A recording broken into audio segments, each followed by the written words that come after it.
Hey YouTubers and bienvenido a Bevan's Bricks. That's my attempt at Spanish. Anyway, welcome to Bevan's Bricks. I'm Daryl, and as promised, I have been working on my antique store, and I'm finally revealing it. Here it is. I placed it, or I've been building it in place. The reason I did that is so many times I actually build things away from the table.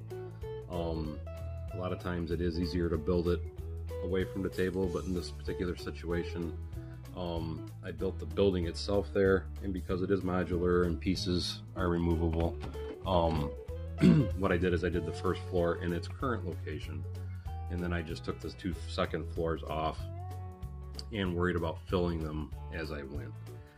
If you've been following along, you know that I have made a ton of antique items.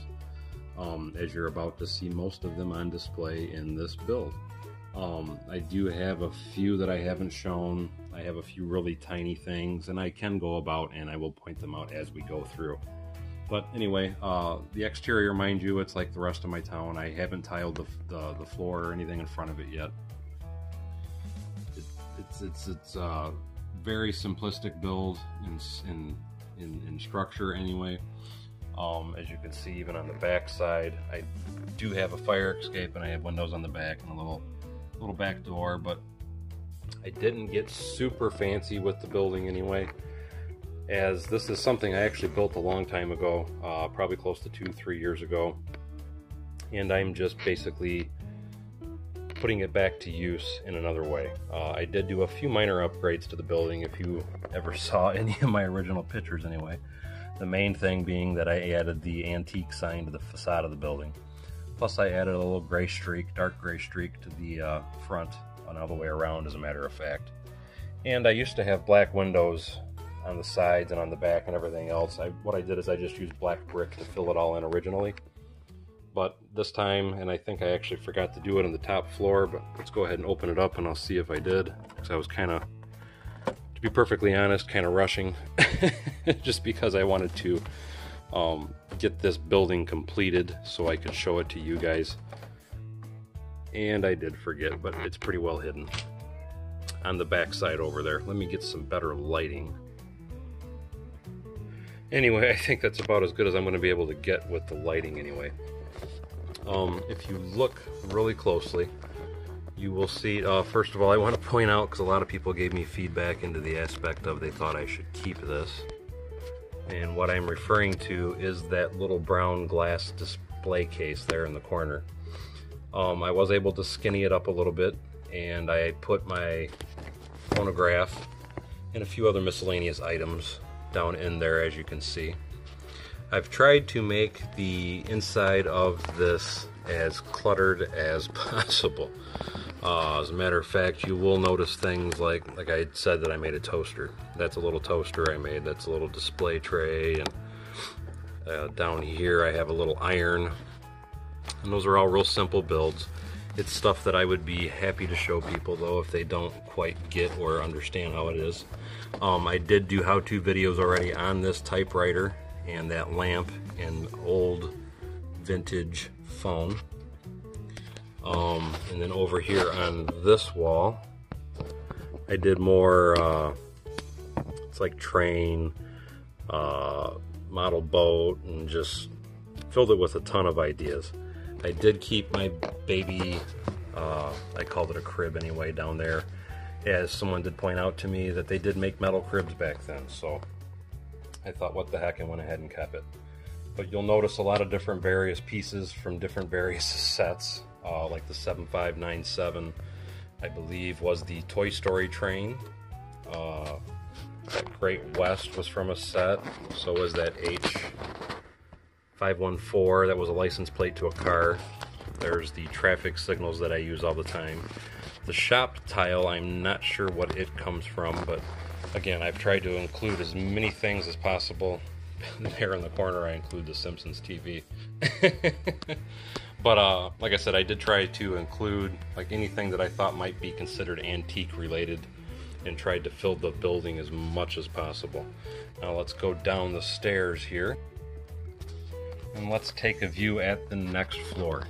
Now again, down in here, I've shown a lot of people this already, the Bank and General Store. I forgot the set number, but I will be happy to give that out. That is an older set. I have a blender on that wall, put a little microscope, and just, again, a bunch of various odds and ends. There is the antique furniture that I made and my spinning wheel. There is the coffee grinder that I made. And as we pan around here, you'll notice just other various things, like I have the potted plants there hanging on a post in the corner. There's one of the grandfather clocks that I made. I'm sorry about the lighting. And there is the, so I can get a better view of that. That's the candelabra and the coat rack that I also made. And as you notice in there, there's a sheriff sign too, and I believe that's still also from the Old West series of figures. But again, I've tried really hard to make everything as detailed and to add as many old things like the pirate ship steering wheel and the old wagon wheel, and that's Crystal Skull actually is from the Indiana Jones Temple of Doom set. But like I said, I've tried to put as many antique looking things as I can possibly think of in this entire build. Now we can go underneath here and take a look at the... And now that we are down here, this would be the main floor that you would be walking into. So as you're coming in from the street, this is all the first items that you will see. We'll kind of give a little pan along the street view here. And what it is, as I was building this, I tried to think of how would somebody do one of these old antique buildings.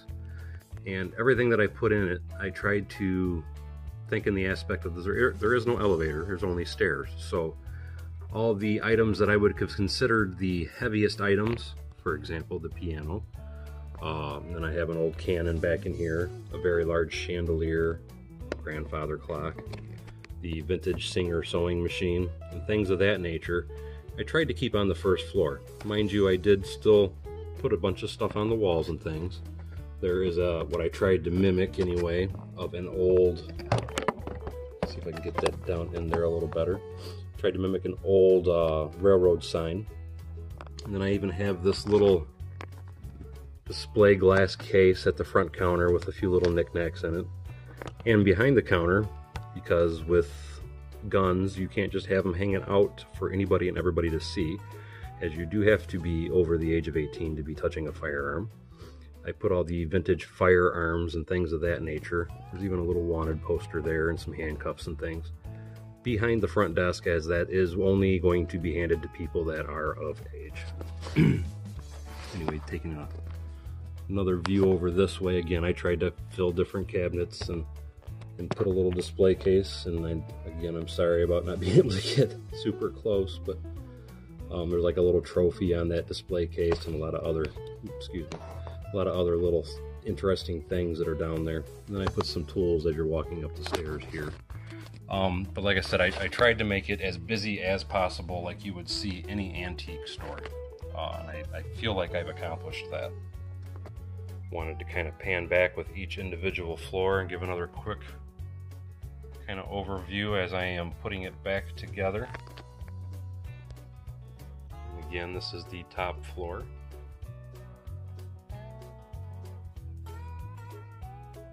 Anyway, I really hope you guys enjoyed this build.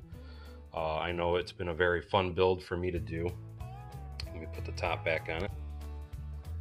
I really enjoyed making it anyway, and this is going to be its permanent home on my display table. I will be adding another building over here next. As a matter of fact, I might even start working on that Ari's Deli to fill that space here next to it. But anyway, like I said, this is its permanent home, so you can look for this build, just like all my builds, in my next city update video, which I'm hoping I'll be doing here in another week or so, as I have made some pretty good progress on the mountain. Anyway, as always, I thank you for coming to Bevins Bricks. I hope you enjoyed this video. I hope you enjoy my mock of an antique shop. And I may even build more antique items as I go along and continually fill this thing up. But I'm already pretty happy with how full it is, and that's why I figured I'd go ahead and reveal it. Anyway, thanks for coming to Bevins Bricks. Don't forget to like, subscribe, and share below, and we will see you next time on Bevins Bricks.